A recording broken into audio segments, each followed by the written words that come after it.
চুয়াডাঙ্গার আলমডাঙ্গা উপজেলার ভাঙ্গাবাড়িয়া গ্রামে আম খাওয়ার সময় শ্বাসনালীতে আটকে শহীদুল ইসলাম ৫৫ নামের এক ব্যক্তির মৃত্যু হয়েছে।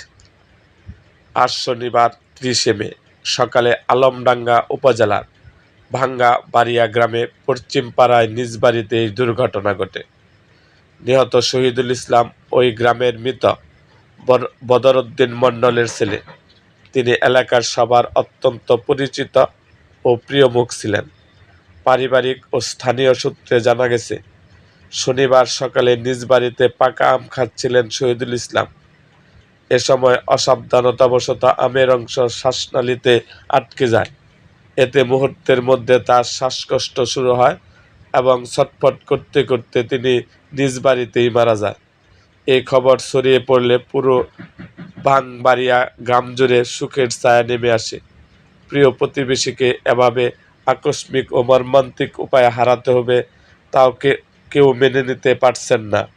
নিহত এর পরিবারে এখন চলছে সুখের মাতম। এরকম আরও ভিডিও পেতে এবং রাজনৈতিক অঙ্গনের নানা ঘটনা ও ইতিহাস জানতে আমাদের মুক্তাগাছার ইতিহাস মিডিয়া ইউটিউব চ্যানেলটিকে সাবস্ক্রাইব করুন এবং পাশে থাকা বেল আইকনটি বাজিয়ে দিন।